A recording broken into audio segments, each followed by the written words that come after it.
to be honest with you, I thought I was like invincible. Like I was not planning on stopping at all. Hey guys, it's your girl Des. Welcome back to my channel. If you are new here, welcome.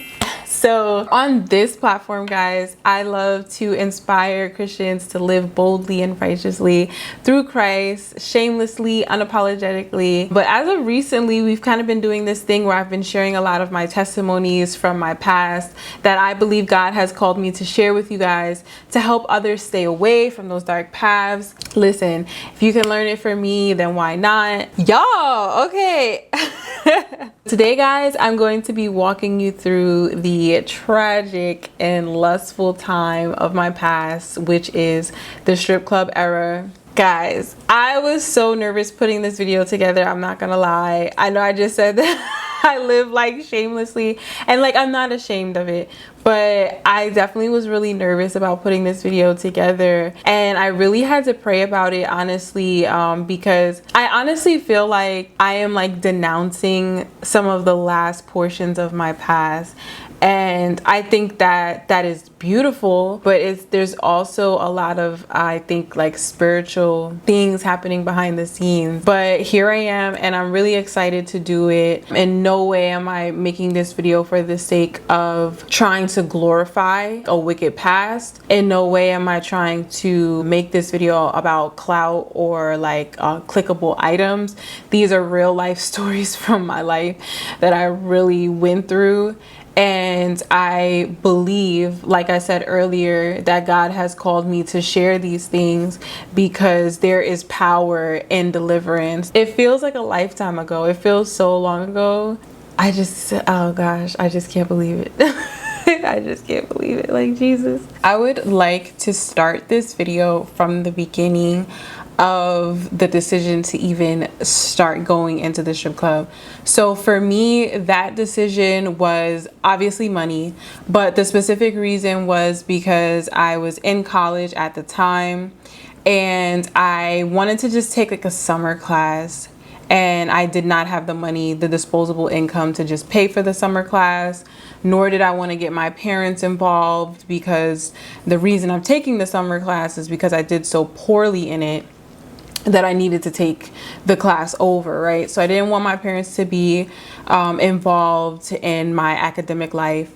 So I wanted to get the money myself. I think that in order for you to even begin to think as the first or second or third option to start stripping or scamming or stealing or whatever to get money, like you have to be in a mindset that would even allow that. Like, so that says a lot, you know what I'm saying? That says a lot about me as an individual, like where I was at that time, where my mind frame was, what I thought was okay. When I was in college, this was like 2011. So when I started dancing, it was like around 2012, 2013. And that's when like the whole strip club culture was, I believe, at its climax.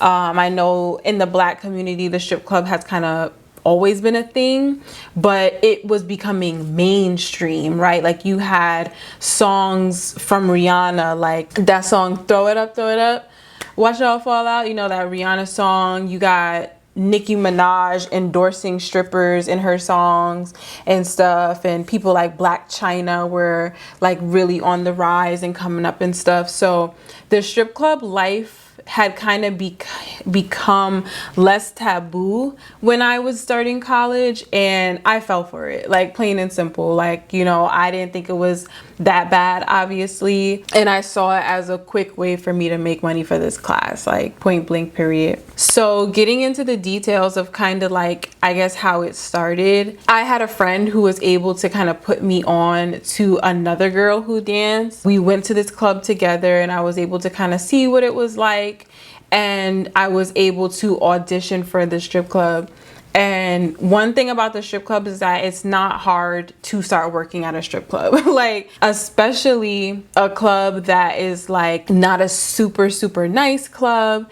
Mind you, I went to school in Delaware, so there was really no like super lit popping clubs in Delaware. Like, it was very easy for me to get in the club. I think what's really relevant to this story is what kind of got me to stay in the strip club, right? Because like I said, I wanted to join the strip club. I wanted to start dancing in the strip club because I wanted money to pay for this class. Well, I got the money to pay for the class the first weekend, okay? The first weekend, I don't even really want to disclose how much money I made because, like I said before, the point of this video is not to glorify these things, and I'm not trying to brag or boast in any way about what I did, but just know that I had enough to pay for my summer class in that weekend. But that's the thing, it's like I had enough to pay for my summer class in a matter of 3 days, and this is my first time ever dancing at a strip club. So when that kind of clicked for me, and I'm like, you know, sitting down looking at this money, I'm just like, wow, like that was the fastest money I've ever made in my life. So one thing that I really want to bring up about the strip club is the lifestyle of the strip club, right? The lifestyle of the strip club is a lot of theft, okay? Like, you cannot leave anything around these girls. Like, you cannot trust anybody. Like, nobody in the strip club is your friend. Like, it is very rare that you find strippers or exotic dancers who kind of come together and actually build real friendships. That never happened for me. I've seen it happen with a couple of other girls, but for me, I didn't trust nobody. Like, I was just trying to go in, get my money. You know, I was cordial or whatever with my coworkers, but like, it was just real surface level type of conversations. On top of the theft, you have girls that will subject themselves to prostitution. I have literally witnessed girls doing things like behind in the champagne rooms, or like where you would take up a customer or a client to go have like a lap dance or whatever. I would watch them with my own eyes doing things that they were not supposed to do. Thank the Lord that I never even wanted, like that was not it for me. Like, the dancing, I was like, yeah, the dancing is cool, but that part was not for me. Like, and I don't know really where that bridge kind of was, or why that wall was there between those two things, but the wall wasn't there between the strip club altogether. I have no idea, but that was not my business. That was not my cup of tea. But I'm just saying that that's definitely something that you will be subjecting yourself to seeing and witnessing. You will also have people, men, who will try you and want to see, is that the type of thing that you're into, right? Because everyone else is doing it, so what makes you any different? So you definitely have to stand your ground in that sense. You definitely have to learn to stick up for yourself against men. Luckily in the strip clubs, they do have like security guards who will help you, or who will be there to assist you, whatever, and keep you safe. That's their job. But at the end of the day, like, it's a lot of sneaky stuff that could go down, and you have to verbalize to these people, like, you're not touching me. Don't touch me. I don't want you to touch me. I don't want to be touched by you. Like, you have to stand up for yourself, because these men do not respect you. Like, and that's just point blank, period. Also, another key component of the lifestyle of dancing is like drugs and alcohol. Every time I went to work, I was drinking, and I wasn't ever like super drunk, because I always had to drive home, and I lived kind of far away from the strip club that I worked at the time. But I had to drink. Like, there was no way that I was really about to go up on that stage and do what I was doing if I did not consume something to make me not be in reality. So that's another reason why the strip club is definitely not something that is a conducive environment, because now you're subjecting yourself to addiction. You're subjecting yourself to the possibility of becoming addicted addicted to substances because of the fact that you're constantly using them when you are working. One of the first times that I actually saw the hand of God in my life, and it was on a night when I was dancing and I was driving home, and I was really tired that night. Usually I would have like a couple of Red Bulls or something to help keep me up for that drive home. But this night I was just really tired for some reason. I was dozing off behind the wheel and my car actually began to like veer off the road. So I'm trying to now spin the car back to get back on the road. And my car is actually going in circles. So guys, I'm literally in the middle of the highway, like a major highway. It's like 1 o'clock in the morning. Thank God it was actually so late, because if it wasn't that late, I probably would have caused a major accident. But I'm in the middle of the highway and my car is spinning. It's spinning so much that as I'm trying to like turn the wheel and stuff, like it's not even doing what I need it to do. Like it's kind of like locking up on me. I took my hands off the wheel and I said, God help me. And from there, like the car just stopped. I ended up like crashing into the median on the side of the road, but it wasn't even like a bad crash or anything. Thank the Lord. I really feel like the Lord saved me, because the way that I was spinning and the fact that I was in the middle of the highway, like cars and trucks could have like ran into me. My car could have flipped over, like all kinds of things. But I ended up just like hitting the median on the side of the road. My bumper was a little bit messed up, but I was still able to drive home. But yeah, like I just really feel like the outcome of that could have been so much more severe. And I just think that it's so crazy how like when we're doing things that are wrong or like living these bad lifestyles, like you just like completely forget about God, right? Like you don't include him in your plans because you know your plans are bad or whatever the case may be. But then as soon as you get into trouble, it's like an instinct that like, you know, that you have to call on God. And that's such a testament to the fact that we as like human beings, I believe that we know subconsciously and instinctually that there is a God, because when all hell is breaking loose and you have no one and nothing to turn to, and you are in the midst of a life or death situation, all of a sudden God is there, right? Now I'm like months into dancing because I already finished that summer class and everything went well.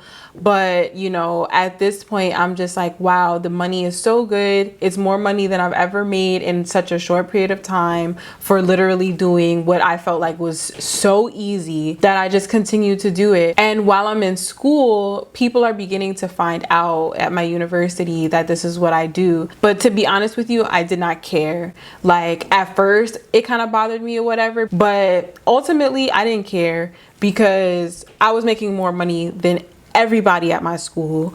I was like the it girl on campus, right? Or humbly one of the it girls on campus, right? Like I said, have a car and making more money than everybody else. But that's not even anything to brag about, because everybody in college is broke because you just can't work. So like for me to say, oh, I'm the girl that's making the most money on campus, it's like, okay, that's because everyone is in college. Like, oh God, I'm eating out every single day, like for breakfast, lunch, dinner. Like I'm eating whatever I want, I'm buying whatever I want.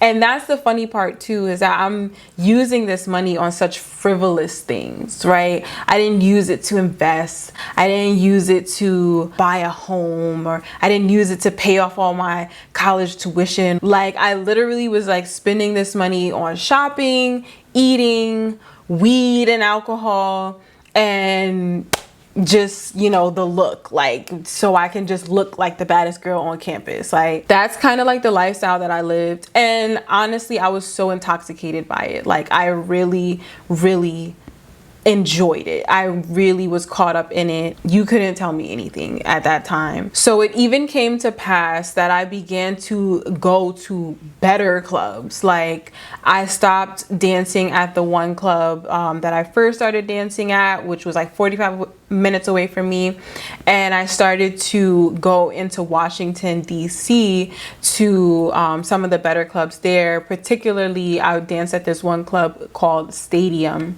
It was a super lit nightclub. It was popping every night of the week. You know, there were no like up days and down days. It was like every day was a lit day at Stadium. And with me working at these better clubs came more money. Comparing the amount of money that I made at Stadium compared to like what I was making at that previous strip club, I like tripled my money. And so at that point in time, like that's when I was like really deep into it. And this is probably like over the span of maybe like 2 to 3 years. I would say like maybe 2 years, because I started dancing like at the end of my freshman year in college, and I kind of came to an end to it at the end of my junior year. But then again, like with this lifestyle, you know, comes a lot. Like I'm still drinking all the time. I'm still smoking weed. I was a heavy weed smoker, and I wasn't actually like having sex with people at work, but you know, I'm a dancer, so I'm having sex, right? I'm having sex with somebody. So it actually led me to getting pregnant for the first time in my life, and I actually ended up having an abortion. And this is why I just say that like there is nothing to be glorified about this time in my life, because like the mindset that I was in, that all of these things were like okay, or like that it wasn't that big of a deal or whatever. Like I had no idea like the spiritual significance behind an abortion, or like how much damage I was doing like to myself internally. Because to be honest with you, I thought I was like invincible. Like I was not planning on stopping at all, like, or anytime soon. Like you could not tell me anything. Like knowing what I know now, like spiritually, like about abortions, about just like wickedness, and like who's in charge of the sin that we are playing with, like it just makes me like so sick to my stomach sometimes, because I'm just like, I cannot believe, like right now, knowing what I know, I would rather die than do these things again. Like I would literally rather die than go have an abortion. I would rather die than have to go work in a strip club. Like I would not sell my soul in that way ever again. Like, and I can't believe that I was in all of that, and I'm still here today, and I'm still alive. And like even I was saying in my testimony video, like I just can't believe that like I'm like alive, like that I made it out alive, that I don't have like HIV and AIDS, that I'm not strung out on alcohol or any other like drug substances. Like, and that's also not to say that God did not have to help me work through those things, but guys, like I was so deceived. But anyways, because I really want to get through this video and I don't want it to be super long.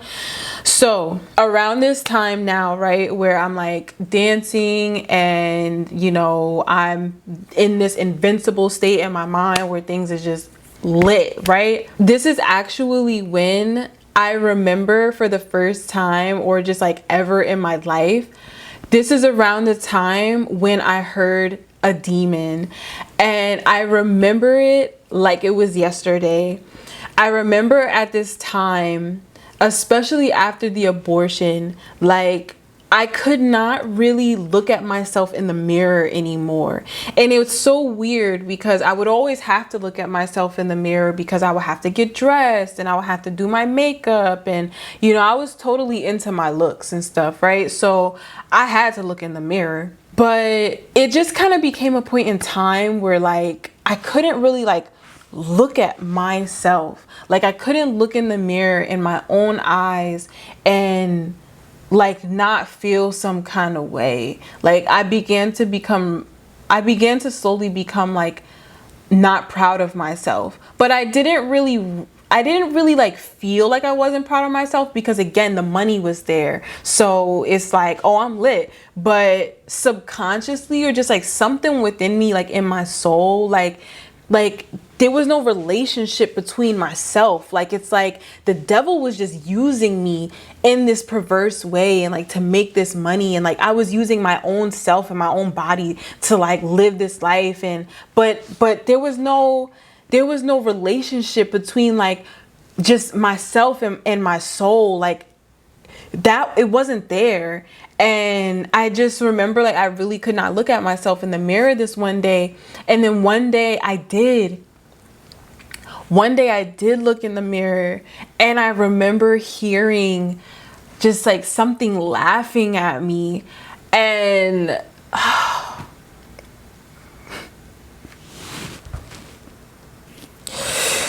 Jesus.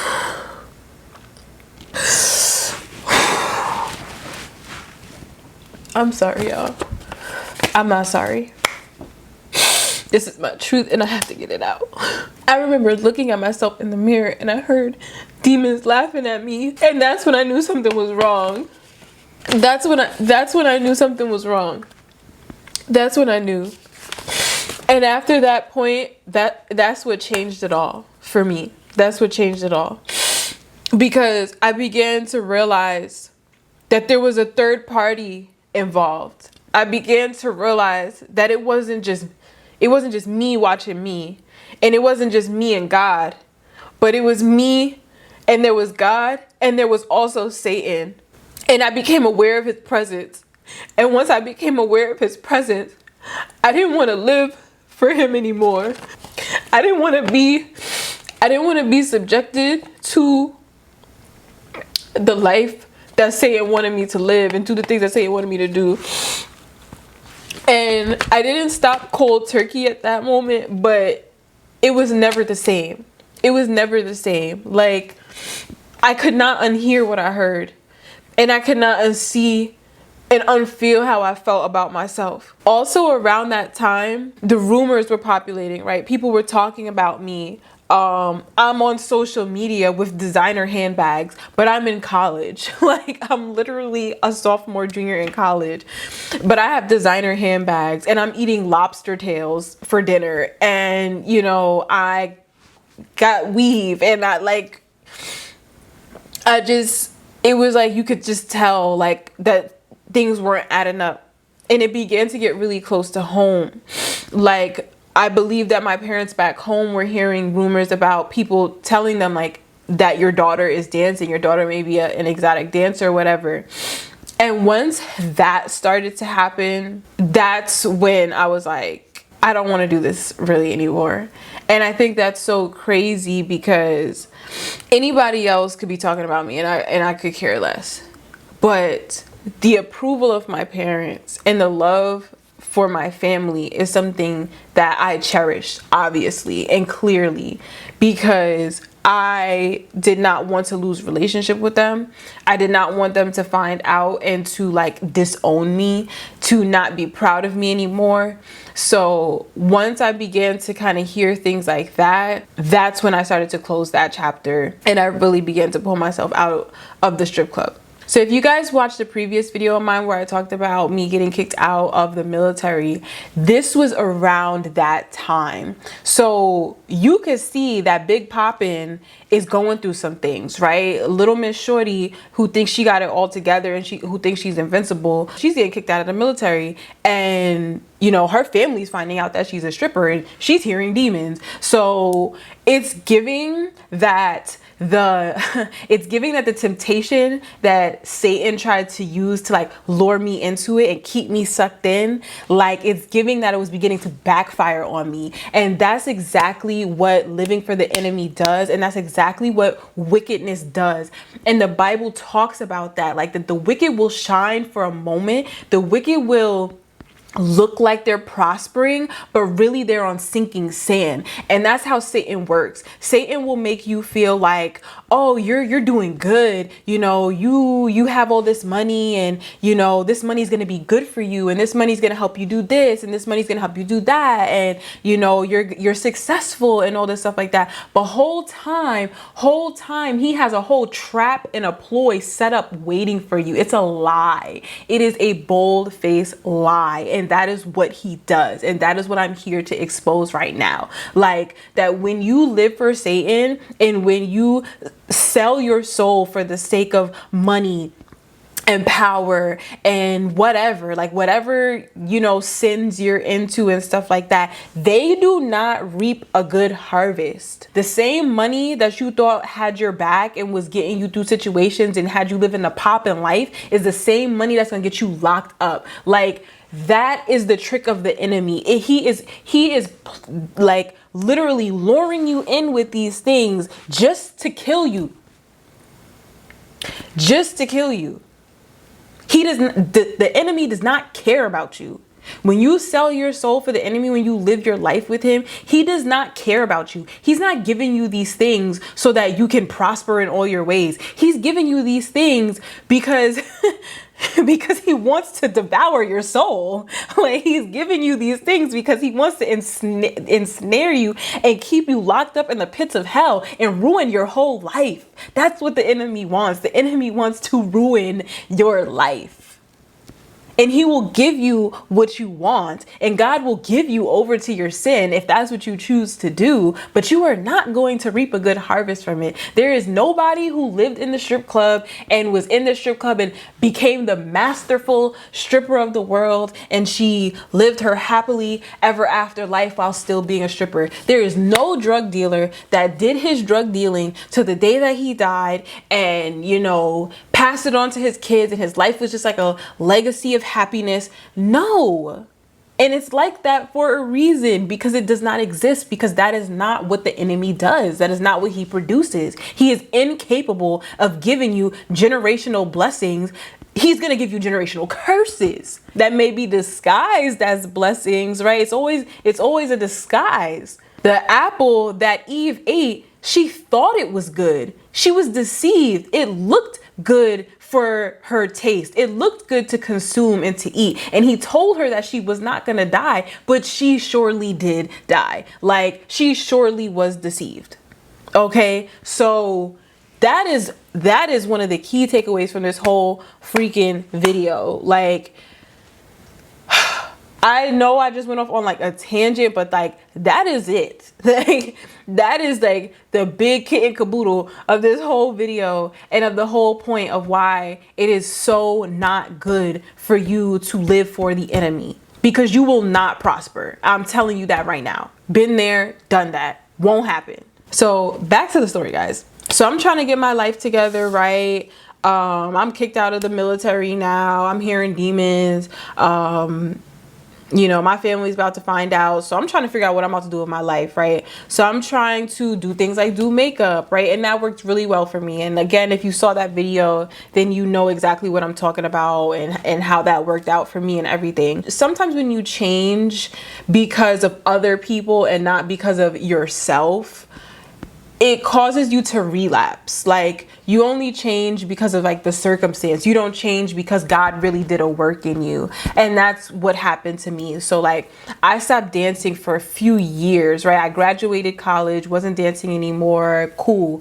But then later on, mind you, I'm doing makeup, right? I needed money for this certification that I wanted for makeup. And here I go back dancing again because I needed money to pay for the class, and this was an easy way to do it. And it was familiar. It was familiar to me to, okay, I need money, and I know, and I need a lot of money. So I know in my brain that I can just go back to the strip club and I'll have the money. And that's one of the curses, and that's one of the damaging things that happens like when you indulge in these type of lifestyles. It becomes like, once your mind kind of gets turned on to that of like, oh, this is a way that you can do this, you may find yourself going back to doing it again because that's just what you know, right? So I found myself back in the strip club. However, I did not stay there long because of all the transforming that I had been doing over the years since I stopped. And again, my family was a very important aspect in my life. I did not stay there long. Like, I'm literally having conversations with these men in the strip club about how, yeah, I'm about to start my own business and I'm about to do this and I have this and, you know, I achieved this.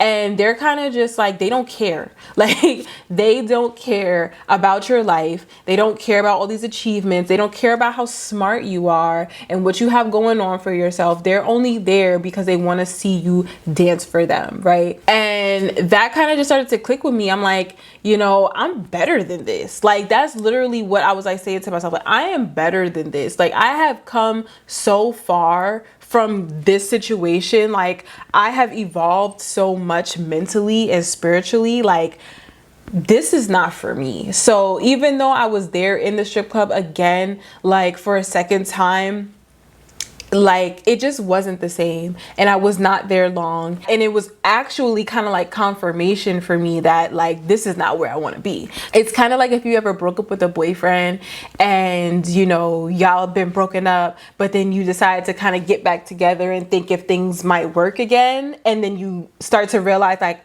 oh no, this is why I left the first time. That's exactly what happened with me on that second go around with the strip club. So yeah guys, I just wanted to end this video with some key takeaways.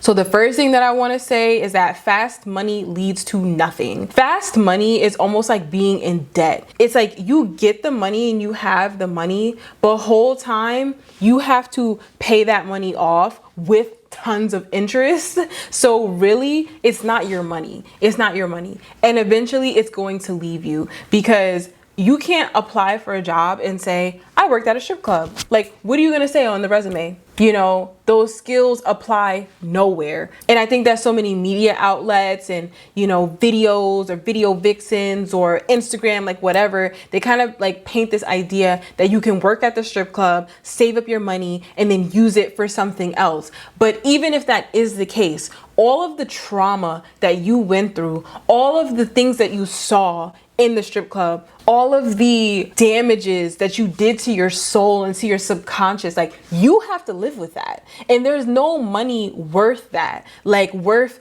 all the therapy that you're gonna have to go through to unthink those thoughts, the rehab that you're gonna have to go through to help you get off of drugs and alcohol that you had to use when you were in the strip club. Like, there's no money worth the baggage that comes with getting it the fast way. Like, I'm telling you that right now, it's not worth it. When I needed that money for that class in 2012 or whatever, when I needed it in my sophomore year, what I really wish that I would have done is just communicated it to my parents. I wish I just would have been honest and vulnerable and said, you know, that I messed up, or even just took the L and had to like postpone my graduation date or something like that, right? Like, okay, I messed up and I can't afford this class. So now instead of graduating in May with everybody else, I might have to graduate in December. That is worth, those little few months would have been so much like more worth me doing than me subjecting myself to being around that type of environment. The one last thing that I want to really submit home is